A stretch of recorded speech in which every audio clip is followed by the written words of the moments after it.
अस्सलामुअलैकुम, welcome to Shanaya news. उम्मीद करती हूँ कि आप सब खैरियत से होंगे। यूके की अहम तरीन खबरें लेके आप लोगों के लिए हाजिर हुए हैं। शामिल करेंगे कि इंग्लैंड मुसाफरों के लिए बड़ी खुशखबरी आ गई, मिली बड़ी सहूलत। पाकिस्तान को रेड लिस्ट से निकालने का बड़ा चैलेंज कर दिया गया, फैसला क्या? तारकीन को वीरान जजीरे में मुंतकिली का फैसला, नया मंसूबा आ गया।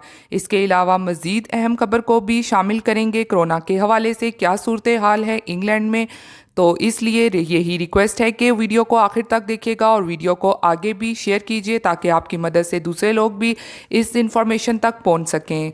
तो अगर वीडियो पसंद आती है तो लाइक लाजमी कीजिएगा, और अगर आप में से हमारे चैनल पर कोई न्यू है तो चैनल को सब्सक्राइब कर लीजिए और साथ में बेल के आइकन को प्रेस कर दीजिए। तो चलिए बढ़ते हैं आज की अहम तरीन अपडेट्स की जानिब। सबसे पहले इंग्लैंड में कोरोना वायरस की क्या सूरत हाल है वो डिटेल आप लोगों के साथ शेयर करते हैं। बरतानिया में कोरोना वायरस से मज़ीद 3 अफराद का इंतकाल। लंदन से बरतानी महकमा सेहत ने बताया है कि वबा के आगाज़ से अब तक मजमूई अमौत की तादाद 1,27,724 हो गई है।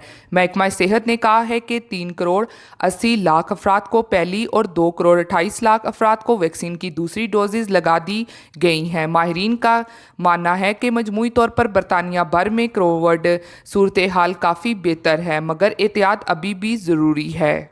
बढ़ते हैं अगली खबर की जानिब, जो कि इंग्लैंड मुसाफरों के लिए बड़ी खुशखबरी आगी, मिली बड़ी सहूलत। ईद के रोज़ बड़ी तादाद में बरतानी मुसाफरों ने स्पेन का रुख किया। अब स्पेन की तरफ से यूरोपीय यूनियन से बाहर के ममालिक में यूके शामिल हैं, जहां कोरोना पाबंदियों का इतलाक नहीं हो रहा है। इसका मतलब है कि बरतानी शहरी अब किसी PCR के बगैर स्पेन में दाखिल हो सकते हैं। ये पाबंदी जापान पर भी नहीं है। इसके अलावा 7 जून तक दुनिया भर से स्पेन आने वाले मुसाफिर जिन्हें वैक्सीन की 2 डोजेज़ लग चुकी होंगी मुल्क आ सकेंगे। लेकिन माहिरीन के ख्याल में ये कोई अच्छी खबर नहीं है। बरतानी हुकाम ने स्पेन को अंबर लिस्ट के ममालिक में रखा हुआ है। इसका मतलब है कि स्पेन से वापसी पर मुसाफरों के लिए 10 रोज़ क्वारंटाइन और कोरोना टेस्ट का मनफी नतीजा दिखाना लाजमी होगा। इसके अलावा स्पेन में इससे भी सख्त कोरोना पाबंदियों का सामना करना पड़ेगा। मुसाफरों पर मास्क पहनना लाजिम होगा, समाजी फासलों का भी ख्याल करना पड़ेगा।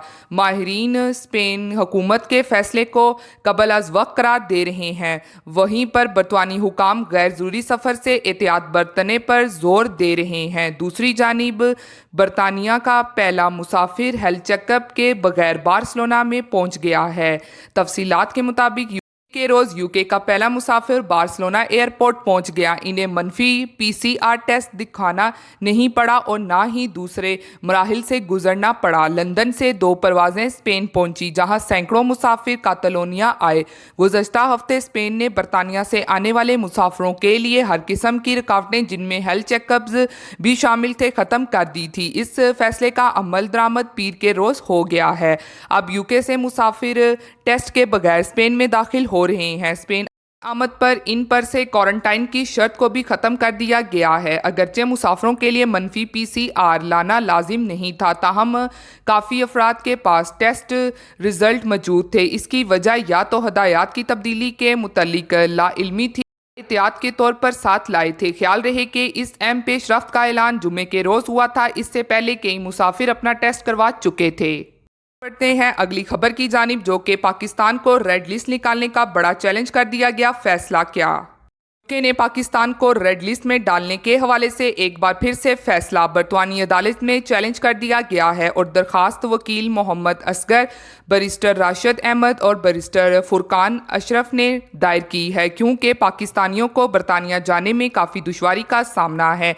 इसलिए पाकिस्तानियों की मुश्किलात को मद्देनज़र रखते हुए पाकिस्तान को कोरोना रेड लिस्ट में डालने के बरतानी हुकूमत के फैसले को बरतानी अदालत में चैलेंज कर दिया गया है और अदालत से पाकिस्तान का नाम रेड लिस्ट से हटाने की पूरी कोशिश की गई है। दरखास्त में कहा गया है कि रेड लिस्ट की वजह से पाकिस्तानी नज़द बरतानी शहरियों को होने वाले माली नुकसान का अजाला भी किया जाए और पाकिस्तानियों को सफरी पाबंदियों के दौरान मदद फराहम ना करने को भी चैलेंज किया गया है। और अब इस हवाले से फैसला जल्द ही सुना दिया जाएगा। कि एक बार फिर से पाकिस्तानियों के हक में बैरिस्टर्स ने आवाज़ अपनी बुलंद की है और इस हवाले से अदालत में चैलेंज कर दिया है और उम्मीद यही की जा रही है कि इस बार पाकिस्तान को कोरोना रेड लिस्ट से बाहर निकाल दिया जाएगा। کرتے ہیں اگلی خبر کی جانب، جو کہ تارکین کو ویران جزیرے میں منتقلی کا فیصلہ، نیا منصوبہ آ گیا۔ چین کے خلاف سخت پالیسیاں رکھنے والے یورپی ملک نے اب نئے منصوبے کا اعلان کیا ہے، جس کے تحت سیاسی پناہ میں ناکام تارکین سمیت خود کو بے ریاست ظاہر کرنے والے غیر ملکیوں کو ایک ویران جزیرے میں منتقل کر دیا جائے گا۔ اس طرح وہ اس ملک سے عملی طور پر کاٹ دیے جائیں گے۔ تفصیلات کے مطابق ڈنمارک، جو کسی وقت تارکین کو کھلے دل کے ساتھ قبول کرنے کی شہرت رکھتا تھا، تاہم اب گزشتہ کئی برسوں سے تارکین کے حوالے سے سخت پالیسی پر عمل پیر ہے۔ ایک طرف ڈنمارک اپنی سرزمین سے باہر کسی افریقی ملک میں تارکین وطن کا سینٹرز بنانے کے لیے کوششوں میں لگا ہوا ہے، تو دوسری جانب اب نیا اعلان کیا گیا ہے جس کے تحت تارکین کو ویران جزیرے منتقل کیا جائے گا، جہاں ان کے لیے سینٹرز بنایا گیا ہے۔ جزیرے میں ان تارکین کو منتقل کیا جائے گا جن کی سیاسی پناہ کی درخواستیں مسترد ہو چکی ہیں اور وہ ڈپورٹ ہونے کے انتظار میں ہیں، لیکن متعلقہ ممالک کے ساتھ معاہدہ نہ ہونے یا تارکین وطن کے بے ریاست ہونے یعنی کسی ملک سے تعلق ثابت نہ ہونے کی وجہ سے اسے واپس نہیں بھیجا جا سکے گا۔